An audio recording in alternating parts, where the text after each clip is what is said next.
اعوذ باللہ من الشیطان الرجیم بسم اللہ الرحمن الرحیم الحمدللہ رب العالمین وصلی اللہ علی شہنشاہ انبیاء علیہ طیبین الطاہرین المعصومین خصوصاً علی سر اللہ فی کل موجود و نور اللہ فی کل مشہود حجت اللہ الموجود رحمت دارین المحیط بالمشرقین والمغربین مدینۃ للمثقلین شریک القرآن بارش قرآن مظہر الایمان کامی الکفر و طغیان دافع الظلم والعدوان امامنا و امام الانس والجان صاحب العصر والامر زمان قائم آل محمد ظاہر آل محمد باطن آل محمد منتقم آل محمد وارث آل محمد نور آل محمد برکت آل محمد مسرت آل محمد عید آل محمد بقیت الاولیاء بقیت الاوصیاء بقیت الانبیاء بقیت الائمہ بقیت اللہ فی الارض 11 اماموں کی دستار کا اس دور میں اکلوتا وارث کربلا کاظمین نجف سامرا کا وارث سلطان زمین و زمن مرکز و محور کائنات امام مہدی اجل اللہ تعالی فرج شریف و امہات طیبین الطاہرین صلوات اللہ سلام اللہ علیہ اجمعین ولعنت اللہ علی اعدائہم من یوم الازل الی یوم الدین بسم اللہ الرحمن الرحیم ومن یعمل مثقال ذرۃ خیرا یرہ۔ درود پر مقدس و مطہر خاندان اللہم صلی علی محمد و آل محمد و عجل فرجہم بقائمہم اجل اللہ فرج شریف۔ معزز سامعین قابل قدر ناظرین السلام علیکم ورحمۃ اللہ وبرکاتہ۔ یا علی علیہ الصلوۃ والسلام مدد صاحب العصر والامر زمان وارث۔ امید ہے آپ خیریت سے ہوں گے۔ جیسا کہ آپ جانتے ہیں محرم اور سفر کے ایام اعزاء کی جو مصروفیات ڈیوٹیاں جو ماشاءاللہ ہر جگہ پہ موالیان حیدر کرار رضاداران امام مظلوم بڑے خوبصورت اور احسن انداز سے ہر جگہ پہ ادا کر رہے تھے، اور ماشاءاللہ اس دفعہ پچھلے سالوں کی نسبت ایک چیز جو میں نے محسوس کی الحمدللہ سندھ سے لے کر پنجاب تک جہاں تک مولا نے مجھے توفیق دی میں پہنچا، اس دفعہ ماشاءاللہ خلوص زیادہ رہا۔ اچھی بات ہے، اس گھر کے ساتھ جستہ ہی خلوص ہے، جتنا خلوص ہوگا اتنی مودت کا حق ادا ہوگا، جتنا خلوص ہوگا اتنی ولایت انشاءاللہ قائم ہوگی۔ خلوص میں سب کو چھپا ہے۔ خلوص سے مراد صرف اور صرف رضائے معصومین کی خاطر، صرف اور صرف ان کی خوشنودی کی خاطر جو بھی ہم نے کرنا ہے عزاداری کے حوالے سے۔ اور ماشاءاللہ اس دفعہ جو میں دیکھ رہا ہوں پرسے رہے ماشاءاللہ عزاداریوں کے پورے پاکستان میں مجالس کے سلسلے رہے، ہر بندے نے اپنا اپنا حصہ ڈالا، عزاداری امام مظلوم میں اپنا اپنا کردار ادا کیا، اور دعا ہے پروردگار بحق چہردہ معصومین اور توفیق امام زمان علیہ الصلوۃ والسلام سے اسی طرح موالیان حیدر کرار اور عزاداران امام مظلوم کو یہ توفیق عطا کرے کہ اسی طرح خلوص کے ساتھ اپنے پرسوں کو، اپنے اس ذکر کو، اپنی ان عبادات کو جاری اور ساری رکھیں تا وقت ظہور امام زمان علیہ الصلوۃ والسلام۔ اور انشاءاللہ امام زمان علیہ الصلوۃ والسلام کا ظہور بہت قریب ہے۔ بادشاہ آنے والے ہیں، حالات بتا رہے ہیں، اور ایک مومن کا کام ہی یہی ہے کہ ہمہ وقت اپنے مولا کا منتظر رہے، کیونکہ سرکار کے کافی زیادہ اسماء مقدسہ میں سے جو اہم اسم مقدس ہے وہ ہے ولی المظلومین، مظلوموں کا ولی۔ کائنات کے جتنے بھی روئے زمین پر جتنے بھی مظلوم ہیں ان سب کے ولی ہیں صاحب زمان، اور خصوصاً کربلا والوں کے، کاظمین والوں کے، نجف والے کے، ساروں کے اور مدینے والوں کے بالخصوص ولی ہیں بادشاہ۔ منتقم آل محمد بھی ہیں بادشاہ۔ تو انشاءاللہ خون حسین کا بدلہ لینے والا جلد آئے گا، اور بہت جلد تمام موالیان حیدر کرار، تمام مومنین کی آنکھیں ٹھنڈی ہوں گی۔ وہ وقت جلد نصیب ہوگا جب اس گھر کے تمام رکھے جانے والے ظلموں کا بدلہ لے کر ان لوگوں سے پوچھیں گے کہ میرے گھر والوں کا قصور کیا تھا، انشاءاللہ بہت جلد۔ اور یہاں ایک چھوٹی سی بات آپ کی خدمت میں عرض کرتا جاؤں، چونکہ یہ 2 روزہ پروگرام ہے، انشاءاللہ آج بھی ہم آپ سے مصروف گفتگو ہیں، کل بھی اسی ٹائم ہم آپ کے ساتھ مصروف گفتگو ہوں گے۔ ایک چھوٹی سی چیز عرض کرتا جاؤں، یہ جیسے 8 ربیع الاول سوگ بڑھا دیا جاتا ہے عید شجاع کی صورت میں، یقیناً روایات میں ایسا ہی ملتا ہے کہ عید شجاع اور سوگ کا بڑھانا، لیکن جہاں عقیدت اپنے کمال کو پہنچتی ہے، جہاں محبت اپنے عروج کو پہنچتی ہے، جن کو ان کا زمانے کا امام گریے کی کیفیت میں نظر آتا ہے، جن کو کربلا بکھری ہوئی لاشوں کی صورت میں مسلسل نظر آتی ہے، وہ لوگ اپنے گھروں کے اوپر کالے علم لہرا کر صرف آل محمد سے محبت کا ثبوت نہیں دے رہے ہوتے، بلکہ دنیا کو بتا رہے ہوتے ہم سوگ میں ہیں۔ یہ کالا رنگ سوگ کی علامت ہے، ہم سوگ میں ہیں۔ چونکہ عید شجاع بھی آ جائے، ہمارے ہاں عید غدیر بھی آ جائے، تو پھر بھی ہم اپنے گھروں سے کالے علم نہیں اتارتے۔ یہ بہت بڑی علامت ہے کہ صرف ہم ظاہری طور پہ سوگ میں، جیسے کالے کپڑے ماشاءاللہ ایام اعزاء میں موالیہ نے حیدر قرار پہنتے ہیں، اسی طرح گھروں پہ جو کالے علم لگا کے بیٹھے ہیں، اس کے پیچھے بھی یہی حقیقت چھپی ہے کہ یہ سوگ کی علامت ہے، یہ کالا علم سوگ کی علامت ہے۔ اور یہ علم بہت سارے حوالوں سے جس عرفا نے اپنی تحقیق میں اپنی کتب میں لکھا ہے، یہ علم کیوں لگایا جاتا تھا، عرب کے رواج اور سماج کے مطابق کیوں لگایا جاتا تھا، ان میں یہی 2-3 چیزیں جو سب سے اہم ہیں وہ یہی تھی کہ جب کسی گھر کے کسی مظلوم کا انتقام نہیں ہوتا تھا، بدلہ نہیں لیا جاتا تھا، اس وقت تک وہ اپنے گھروں پہ ایک علم لگا کے، ایک جھنڈا لگا کے بیٹھتے تھے۔ بے عین ہی ہم بھی اپنے گھروں پر دنیا کو صرف یہ بتانے کے لیے نہیں کہ ہم محبان آل محمد ہیں، بلکہ یہ بتلانے کے لیے کہ بھئی ابھی تک ہم سوگ میں ہیں، ہمارا سوگ جاری و ساری ہے۔ اور عارف ہستیوں نے، جیسا کہ سرکار کلندر بادشاہ ہیں، انہوں نے تو فرما دیا بعد از کربلا خوشی حرام است، انہوں نے تو یہ یہاں تک فرما دیا۔ لیکن دوسرے تناظر سے اگر دیکھا جائے، کیونکہ الحمدللہ میری کہیں بھی بات ہوتی ہے پازیٹیونیس کے حوالے سے ہوتی ہے، مثبت سوچ کے حوالے سے، میں کوئی چیز کو منفی نہیں جانے دیتا، نہ ہی سننے والوں کو سوچوں کو منفی جانے دیتا ہوں، تاکہ چھوٹی چھوٹی چیزوں پہ پرابلم نہ پیدا ہو جائیں۔ پہلے بھی ملت جعفریہ میں کافی زیادہ چھوٹے چھوٹے معاملات ایسے آ چکے ہیں، مزید نہ بڑھنے۔ اسی ضمن میں میں چھوٹی سی بات عرض کرنا چاہوں گا، ضرور منائیں، عید شجاع بھی لوگوں کو بتائیں، ضرور بتائیں کہ بھئی یہ 8 ربیع الاول کے بعد 9 ربیع الاول کیا ہے، تو اس 9 ربیع الاول کی حقیقت ضرور بتلائیں، مگر حقیقی خوشی کے منتظر بھی رہیں۔ حقیقی وہ مسرت جو کائنات کے چپے چپے پہ، کائنات کے ذرے ذرے سے لے کر، یعنی فرش سے لے کر عرش تک پوری کائنات مسکرائے گی، وہ حقیقی خوشی امام زمان علیہ السلام کے ظہور پر ہوگی۔ تو اسی ضمن میں ایک چھوٹی سی بات اور عرض کرنا چاہتا ہوں۔ عام طور پر یہ بھی کہا جاتا ہے ہمارا 9 ربیع الاول اس لیے بھی بہت زیادہ اہم ہے کہ تاج پوشی امام زمان علیہ السلام، اسی حوالے سے اسی ضمن میں 8 کو بابا کی شہادت اور پھر 9 کو امام کی تاج پوشی، تو یہ بھی ہے۔ میں ایک چھوٹی سی گزارش کروں، یعنی کہ ایک جملہ کہا جاتا ہے، یہ بھی محبت کا ایک اظہار ہوتا ہے کہ اس میں جو میرے قوم کے تھوڑے سے محبت کے معیار پہ بہت بلند ہوتے ہیں نا، وہ چھوٹی چھوٹی باتوں پہ غصہ کر جاتے ہیں۔ میں ان کی خدمت میں یہ عرض کرنا چاہوں گا، یہ امام زمان علیہ السلام کی تاج پوشی یقیناً ہوئی، مگر اس تاج پوشی کو بھی اس تاج پوشی کے برابر سمجھا جائے جو تاج پوشی سید ساجدین کے سر اتر پر ہوئی تھی۔ یعنی کربلا کے سردار کی شہادت کے بعد یقیناً تاج امامت، صحرا امامت سید الساجدین علیہ السلام کے سر اتر پر سجایا گیا تھا، یعنی امامت کے تمام معاملات، تمام امور سرکار کے تفویض ہوئے تھے۔ تو یہ تاج پوشی سید الساجدین سے بالکل مطلب سمجھ لیں کہ مطابقت رکھتی ہے۔ کیسے بھلا؟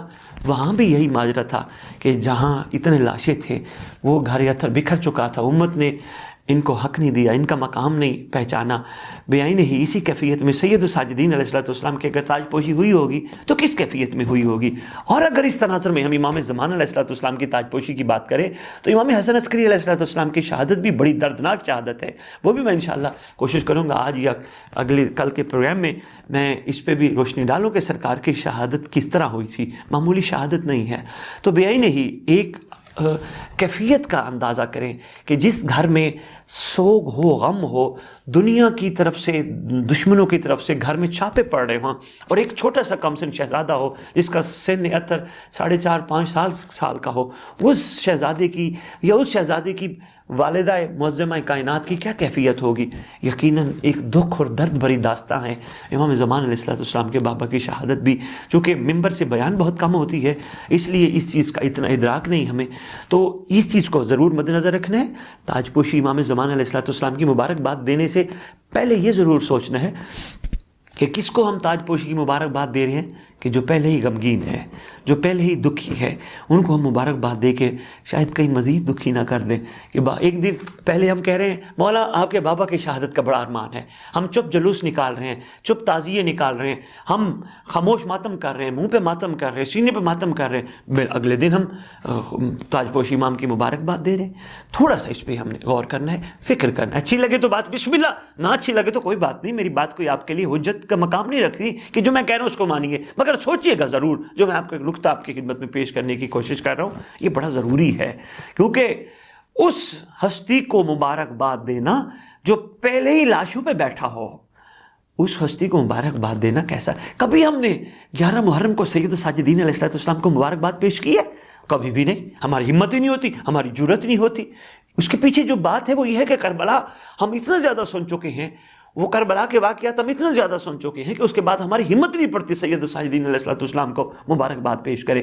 بھئی نہیں، جب امام حسن عسکری علیہ السلام کے واقعات ہمارے سامنے آتے ہیں، سرکار کے واقعات جب ہم پڑھتے ہیں، سنتے ہیں، تو جب آتے ہیں ہمارے سامنے اور ان واقعات کو اگر دیکھیں آپ 7-8 ربیع الاول آپ کے سامنے ہیں، میں بھی الحمدللہ کافی جگہ پھر بیٹھا ہوں، لیکن انتہائی افسوس سے کہنا پڑتا ہے، چونکہ میں آپ محبت کرنے والوں کی طرف سے مجھے سفیر امن کہا جاتا ہے، اس لیے محبت کی بات کی الحمدللہ میں شروع سے کرتا ہوں، لیکن ایک بات مجھے افسوس سے کہنا پڑتی ہے، امام حسن عسکری علیہ السلام کی شہادت کے دن بھی مصائب کربلا کے پڑے جاتے ہیں۔ بھائی کوئی شک نہیں، کربلا کے مصائب تو کربلا تو ہر وقت تر و تازہ ہے، لیکن جس معصوم کا دن ہے کم از کم اس ذات کے بارے میں تھوڑی سی تحقیق کر کے اس گھر کے بھی مصائب ضرور۔ یہ غیبت امام زمان علیہ السلام کیا یہ خوشی سے اختیار کی گئی تھی؟ اس کے بارے میں ابھی تک منبر پہ بات نہیں ہوئی۔ کتنے نامساعد حالات تھے جب امام زمان علیہ السلام کو غیبت اختیار کرنی پڑی، کیا کیفیات تھی سامرا میں، کیا کیفیات تھی بابا کی شہادت کے بعد، یہ بابا کی قبر اطہر کہاں بنانی پڑی امام زمان علیہ السلام کو، کن کیفیات میں؟ کیا امام زمان علیہ السلام حسین مولا سے جدا ہیں؟ نہیں، یہ بھی وہی ہے، یہ بھی زمانے کا حسین ہے، یہ بھی زمانے کا علی ہے، بس نام قائم ہے۔ اس کے درد کو بھی سمجھنے کی کوشش کیجئے، یہ بھی بڑا اس وقت مرقع درد۔ کبھی کبھی میں ممبر پہ کھڑے ہو کے ضرور بات کرتا ہوں، اور وہ بات دہرانا چاہوں گا، امیر المومنین علی بن ابی طالب علیہ السلام کو رسول خدا کا درد، رسول خدا کی دنیا کے جانے کا درد، سیدہ کائنات صلوات اللہ السلام علیہ کی شہادت کا درد، امام حسن مجتبیٰ علیہ السلام کو پہلے 2 درد کے ساتھ بابا کی شہادت کا درد، امام حسین علیہ السلام کو پہلے 3 دردوں کے ساتھ بھائی حسن کی شہادت کا درد، یہ درد اکٹھے ہو گئے۔ سید ساجدین کو سارے پیچھے درد، کربلا والوں کے درد، بادشاہ کے پاس کتنے درد، اسی طرح 5ویں امام کو بابا کا درد کا اضافہ، 6ٹھے امام کو 5ویں امام کی شہادت کے درد کا اضافہ، 7ویں امام کو پچھلے دردوں کے ساتھ بابا کی شہادت کا درد۔ اسی طرح اگر آج ہم اس تناظر میں دیکھیں، امام زمانہ علیہ السلام کو پورے گھر کا درد ہے، سرکار کس کیفیت میں بیٹھے ہیں۔ کبھی اللہ ہماری دل کی آنکھیں کھول دے۔ یاد ہوگا میں نے آپ کی خدمت میں عرض کیا تھا، پروردگار ہر انسان کو 4 آنکھیں پروردگار نے نوازی ہیں، 2 آنکھیں وہ جن سے وہ ظاہر دیکھتا ہے، 2 آنکھیں وہ جو باطن میں اندر ہیں، کہ وہ کب کھلتی ہیں؟ معصوم نے فرمایا تھا جب اللہ چاہتا ہے، اور اللہ کب چاہتا ہے؟ جب بندہ چاہتا ہے۔ اللہ کرے ہم سب کی دل کی آنکھیں کھل جائیں اور امام زمانہ علیہ السلام کی کیفیت کو محسوس کریں۔ بادشاہ اس وقت مرقع درد بن کے بیٹھے ہیں، ایک درد نہیں، پورے گھر کا درد ہے سرکار کے پاس۔ کبھی کس چیز کو دیکھ کے روتے ہیں، کبھی کس چیز کو دیکھ کے روتے ہیں، کبھی کس چیز کو دیکھ کے روتے ہیں۔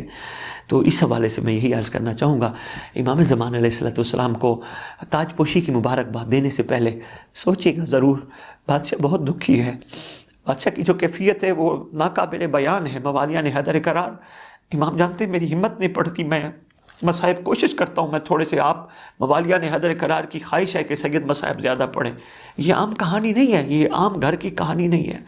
اس وقت بادشاہ مرقع درد بن کے بیٹھے ہیں۔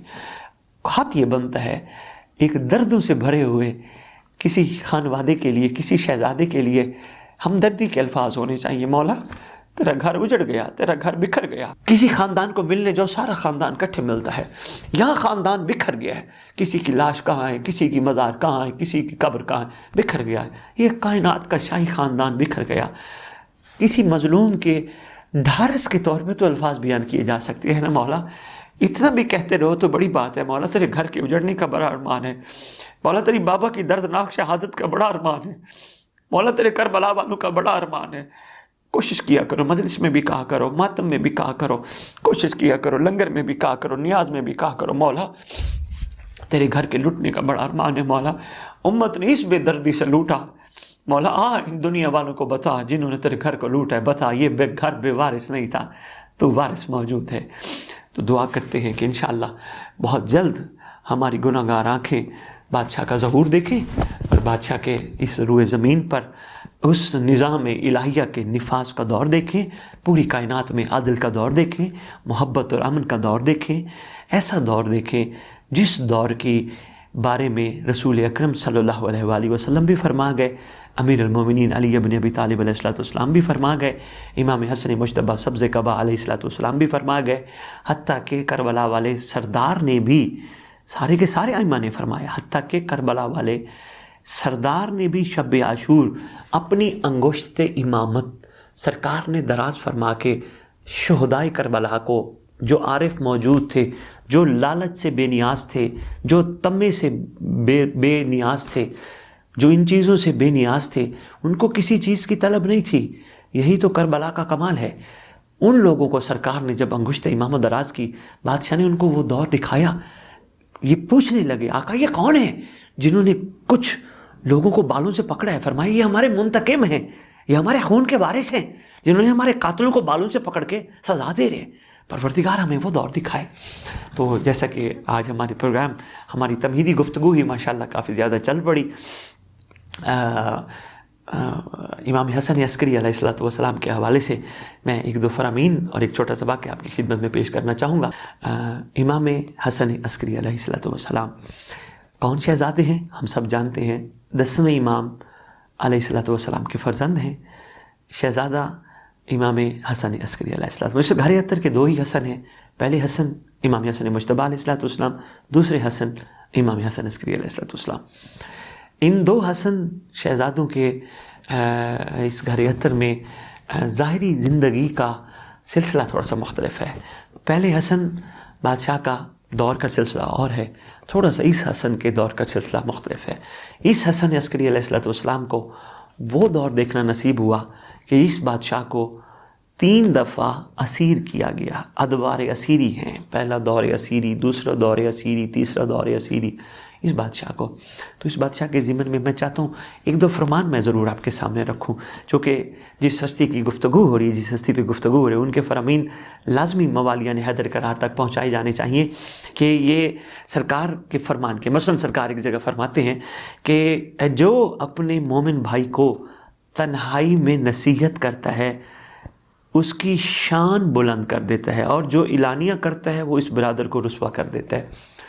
یہ دیکھیں ایسے احسان محسن نہیں کر سکتے ہیں، جو کائنات کے محسن ہو ایسے احسان وہی فرماتے ہیں، ہر ایک کے بس کی بات نہیں ایسی۔ اتنا خوبصورت بادشاہ نے کلیہ دیا موالیان حیدر قرار کے لیے، مومنین عظام کے لیے، مومنین کرام کے لیے، کتنا خوبصورت بادشاہ نے کلیہ دیا کہ اگر کسی کو نصیحت بھی کرنی ہے، فرض کرو آپ کو کسی کی کوئی بات اچھی نہیں لگی یا آپ نے کسی کی کوئی بات ایسی دیکھ لی، بادشاہ نے اتنا خوبصورت کلیہ عطا کیا کہ آپ اگر اس کو نصیحت کرنا چاہتے ہیں اور آپ کو نصیحت کرنی چاہیے، کیسے کریں؟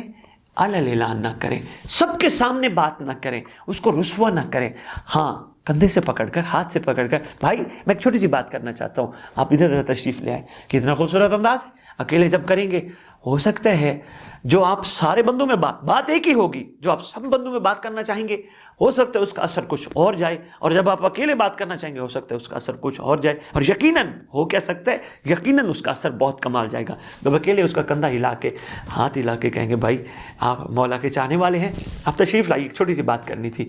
میں کہتا ہوں اتنی محبت سے اگر آپ اس کو پیش آئیں گے، ایسا ہو ہی نہیں سکتا کہ وہ آپ کی بات کو غور سے نہ سنے یا آپ کی نصیحت سے منہ موڑے۔ بہت اچھا طریقہ ہوتا ہے، مثلا انسان کسی کا عیب دیکھ لیتا ہے، 4-6 بندوں میں 10 بندوں میں بیٹھ کے ہنسنا، اس کے عیب پہ باتیں کرنا، یہ معصومین کو ناپسند ہے، یہ نامناسب ہے، ایک مومن کے لیے یہ نہیں ہے، مومن کا یہ وطیرہ نہیں، مومن کی یہ شان نہیں ہے۔ دیکھ لیا عیب اور آپ یہ محسوس کر رہے ہیں کہ اس کو اس عیب سے ہم نے روکنا ہے، تو اس کا بہترین ہاں بھئی یہ کہہ دینا 4-6 بندوں میں، اور تو فلانا کام کر رہا تھا۔ اب آپ اسے سوچیں وہ نصیحت پکڑے گا؟ کبھی بھی نہیں، کبھی بھی نصیحت، الٹا آپ کے مخالف بھی ہو جائے گا، دشمنی بھی ہو جائے گا، اور نہ بھی ہو تو دل میں بات ضرور رکھے گا کہ یار اس نے مجھے 4 بندوں میں رسوا کیا۔ اگر یہی بات آپ اس کو علیحدہ بلا کے کہیں گے کہ میری بات سنیں، میں ایک چھوٹی سی گزارش کرنا چاہ رہا تھا، ایک میری چھوٹی سی عرضی تھی. آپ علی کے چاہنے والے ہیں، مولا کے چاہنے والے ہیں، آپ اللہ کی مخلوق ہیں، اعلیٰ لوگ ہیں. میں ایک چھوٹی سی بات کرنا چاہتا ہوں. میرا خیال میں وہ ایک لمحے میں آپ کی بات بھی سنے گا اور آپ اس کو کہیں گے جناب میں نے آپ کا یہ عیب دیکھا ہے. ایک مومن کو زیب نہیں دیتا، ایک موالی کو زیب نہیں دیتا، کسی کو زیب، اس کو زیب نہیں دیتا کہ جو ان کا چاہنے والا ہو. میرا خیال ہے وہ انشاءاللہ عیب بھی چھوڑ دے گا. مگر یہ یاد رکھیے گا نصیحت بھی وہ کرے جو خود اس پہ عمل کرتا ہو. جو خود عمل نہ کرتا ہو، نصیحت خود فصیحت والی بات نہ ہو. جب خود عمل نہ کرتا ہو، اگلے کو نصیحت کر رہا ہو، پھر اس کا کوئی فائدہ نہیں اور اس کا اثر بھی نہیں ہوتا. کوشش کرے جس عیب سے دوسرے کو منع کر رہا ہے، جس غلطی سے دوسرے کو منع کر رہا ہے، وہ خود نہ کرتا ہو. یہ بڑی ضروری ہے. اگر وہ خود اس کو ریپیٹ کرے گا اس کا کچھ اثر بھی نہیں ہوگا. میرے خیال میں الٹا اس کے اوپر وہ بات آ کے پڑے گی. مولا نے بڑا احسان فرمایا. یہی تو ان محسنوں کے احسان ہیں. قدم قدم پہ ہماری رہنمائی فرماتے ہیں، قدم قدم پہ ہم پہ شفقت فرماتے ہیں. ہمیں اس قابل سمجھتے ہوئے، اپنا سمجھتے ہوئے، کوئی اپنوں کو ہی ایسی باتیں کرتا ہے نا، تو یہ جملہ مومن کے لیے، یہ امیر المومنین کے بیٹے جو ہیں، فرزند امیر المومنین ہیں، اس لیے انہوں نے مومن کے لیے فرمایا. جو اپنے مومن بھائی کو تنہائی میں نصیحت کرتا ہے، اس کی شان بلند کرتا ہے. اب دیکھیں ایک مومن کی شان کس خوبصورت انداز میں بلند کر سکتا ہے. ہو سکتا ہے اس کو تنہائی میں بات کرنے سے اس کی آگے آنے والی پوری زندگی کمال پہ آ جائے، اور اگر وہ بچ گیا اور کمال پہ آ گیا، اس کا سارا ثواب آپ کے نامہ اعمال میں، اس کو تو ملے گا سو ملے گا، مگر آپ کے نامہ اعمال میں. یہ بھی امام حسن عسکری علیہ السلام کا بڑا خوبصورت احسان ہے. بڑے بڑے احسانوں میں بادشاہ کا بہت بڑا احسان ہے کہ لوگوں کی غلط عادتیں چھڑا دینا معجزے سے کم نہیں ہے. اللہ اکبر، کتنا بڑا احسان بادشاہ نے کیا. اسی سے منسلک ہے، لوگوں کی غلط عادتیں چھڑا دینا معجزے سے کم نہیں ہے. یعنی بادشاہ یہاں لوگوں کے لیے، چاہنے والوں کے لیے ایک خوبصورت راستہ دے رہے ہیں. کسی کی غلط عادت چھڑانا، اور کسی کی غلط عادت چھڑانی ہے تو اس کا بہترین طریقہ بادشاہ نے پہلے فرما دیا، اس کو نصیحت کرو مگر اکیلے میں کرو. تو جتنا ہو سکے یہ امر بالمعروف کا خوبصورت سرکار نے تشریح کی ہے. امر بالمعروف و نہی عن المنکر. بھئی امر بالمعروف کیا ہے؟ وہ یہی ہے، لوگوں کی بری عادتیں چھڑوا دینا معجزہ سے کم نہیں ہے. اس میں بھی بات وہی میری پہلے والی رہے گی، ذہن نشین رکھیے گا. وہ عادتیں لوگوں کی گندی چھڑوائے جو خود ان عادتوں میں گھرا نہ ہو. اگر وہ وہاں گرا ہے تو سوری ٹو سے پھر باتیں ہی باتیں ہوں گی. کسی کو بچانے کی کوشش کرو گے، نہ وہ خود بچ پائے گا، نہ تم خود بچو، کیونکہ تم خود نہیں بچ چکے اس لیے وہ خود بھی نہیں بچ پائے گا. اس لیے بڑا ضروری ہے کسی کی بری عادتیں چھڑانا معجزے سے کم نہیں، اور یہ کرنا چاہیے. پہلے ایسا نہیں کہ ہم نہیں کر سکتے، ہم کر سکتے. اگر ہم نہ کر سکتے ہوتے بادشاہ ہم پہ احسان نہ فرماتے. یہ بادشاہ کی ہم پہ کریمی ہے، شہنشاہ کا ہم پہ بڑا احسان ہے. یہی تو پروردگار کے مظہر کا کمال ہوتا ہے، مخلوق کو بچائے. یہ مخلوق کو بچانے کا خوبصورت انداز ہے. اس لیے کم از کم آج کی اس نشست میں بہت زیادہ طویل گفتگو نہ ہو، اتنا ہی عرض کرنا چاہوں گا. ہم ان دو فرامین کو صرف ذہن نشین رکھ لیں اور کچھ بھی نہیں. صرف ان دو فرامین کو میرے خیال میں ہمارے معاشرے میں بڑی خوبصورت تبدیلی آ سکتی ہے، کمال ہو سکتا ہے. جو ہم عام طور پہ بیٹھ کے ہم دیکھتے ہیں، بیٹھے ہوتے ہیں ماشاءاللہ ہمارے عزاداران امام مظلوم کہیں بیٹھے ہوں تو کوشش کر رہے ہوتے ہیں، کسی نہ کسی کو ٹارچر کر رہے ہوتے ہیں، کسی نہ کسی کا گلہ کر رہے ہوتے ہیں، کسی نہ کسی کے بارے میں باتیں کر رہے ہوتے ہیں، کسی کے یہ کر رہا ہے، کوئی وہ دیکھیں.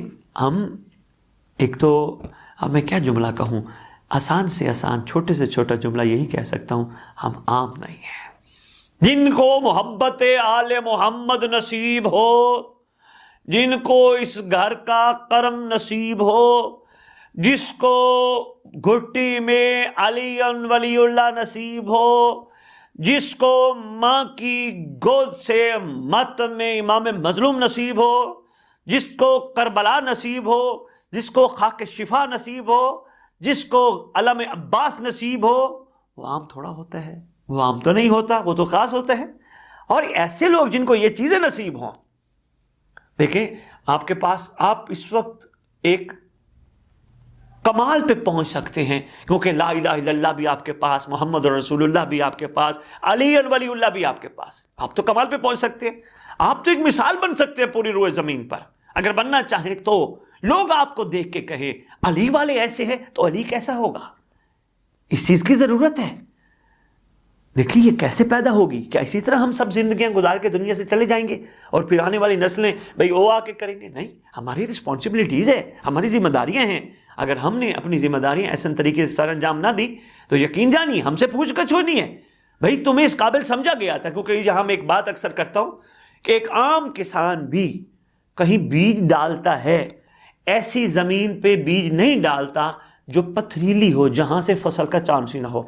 اگر آل محمد نے آپ سب کو، ہم سب کو اس محبت کے قابل بنایا تو یقیناً وہ ہم سے کوئی کمال دیکھنا چاہتے ہیں، ہم سب میں کوئی کمال دیکھنا چاہتے ہیں۔ وہ کب آئے گا؟ جب آپ اپنے رویوں میں تبدیلی لائیں گے، جب ہمارے کردار اور گفتار میں تبدیلی آئے گی، پھر وہ کمال آئے گا، ورنہ کمال نہیں آنا۔ روٹین کی زندگی ہے، چلتی رہی، کھاتے پیتے رہے، سوتے رہے، بس سارے کام کرتے رہے، عبادات کی، کمایا، کھایا پیا، ہو گیا۔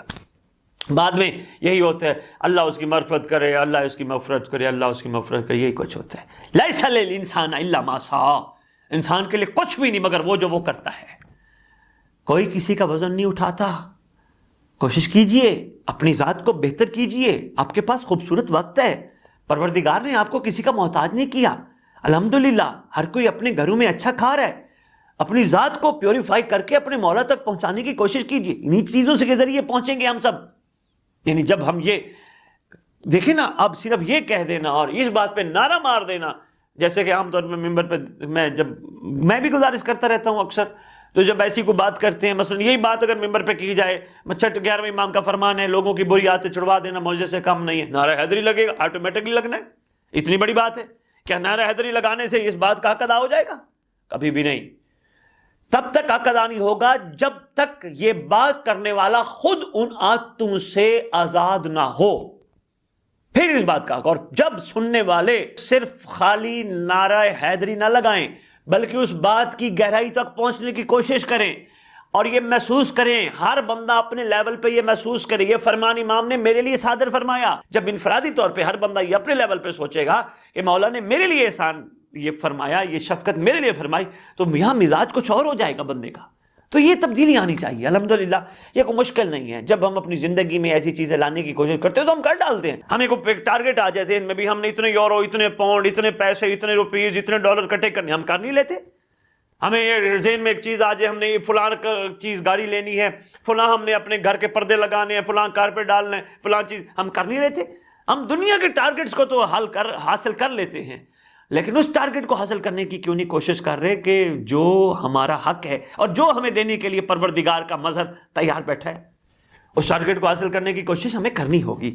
ہمیں اپنے رویوں میں تبدیل لانی ہوگی، بجائے ہمیں اپنا وقت ضائع کرنے کے، کسی کے گلے، کسی کی غیبت، کسی کے بارے میں بری باتیں کرنی، یا کسی پہ بد نگاہی کرنے، یا کسی کا حق دیکھنے، ان کاموں میں صرف کرنے کی بجائے بہتر ہے ہم اپنی ذات کی پیوریفیکیشن کریں، ہم اپنے آپ کو اس لیول پہ لے کے آئے۔ بادشاہ فرما رہے کسی کی غلط عادت چھڑوانا، لوگوں کی غلط عادت، تو ہم میں ہر مومن یہ ہونا چاہیے، ہم تو ابھی آپس میں ایک دوسرے کو کہہ رہے ہیں کہ ایک دوسرے کی عادت کے غلط چھڑوائیں، ہمارا تو معیار یہ ہونا چاہیے موالیان حیدر کرار کا پوری روئے زمین پر، ہم تو دوسرے لوگوں کی غلط عادتیں چھڑوا کے ہم معجزہ کر کے دکھائیں، ہم ان کو بچائیں۔ ہم ان کو بچانے کی بجائے ہم اپنے آپ کو بھی بچا نہیں پا رہے۔ ہمارے اندر، اپنے اندر کافی ایسی چیزیں موجود، بل کافی نہیں، بہت سے زیادہ ہے، ہمارا کمال ابھی تک نہیں آ پایا، ہماری وہ منزل، ہم ابھی منزل پہ نہیں پہنچ پائے، ہم راستوں میں بھٹکے ہیں۔ سفر ہمارا جاری ہے، کربلا سفر جاری رکھاتی ہے، کربلا بندے کو رکنے نہیں دیتی، سفر ہمارا جاری ہے، لیکن ہم اپنی منزل پہ ابھی نہیں پہنچ پا رہے۔ اگر منزل پہ پہنچ پائیں تو پھر معیار کچھ ہمارا اور ہو جائے، پھر ہم کسی کی عیب نہ دیکھیں، ہم کسی کے بارے میں بات نہ کریں۔ ہو سکتا ہے ہمارے کسی کے بارے میں بات کرنے سے پروردگار اس پر رحم کر دے اور ہم مارے جائیں، ہم گر جائیں، گڑھے میں گر جائیں، ہو سکتا ہے، اور یقیناً ایسا ہی ہے۔ تو آج کے اس ضمن میں جو آپ کی خدمت میں گزارش کرنا چاہ رہا تھا، امام حسن عسکری علیہ السلام کے اس فرمان ذیشان کے حوالے سے، کوشش کریں اپنے اندر تبدیلی لائیں۔ ہم سب جہاں ہم ہیں، ہمیں غور خوض کرنا ہوگا، ہمیں دیکھنا ہوگا ہم کہاں کھڑے ہیں، ہمیں کہاں کھڑا ہونا ہے، کون کون سی ایسی چیزیں ہیں کہ جن پہ ابھی تک ہم قابو نہیں پا سکے، کون کون سے ایسے سلسلے ہیں جنہیں ہمیں عبور کرنا ہے، اور ہمیں اپنے آپ کو اس لیول تک لانا ہے جس پہ ہمارا منتظر بن کے بیٹھا ہے۔ اسی کے ساتھ اجازت چاہوں گا، کل تک کے لیے انشاءاللہ کل آپ کی خدمت میں پھر حاضر ہوں گے۔ اللہم صلی علی محمد و آل محمد وعجل فرجہم بقائمہم عجل اللہ فرجہم۔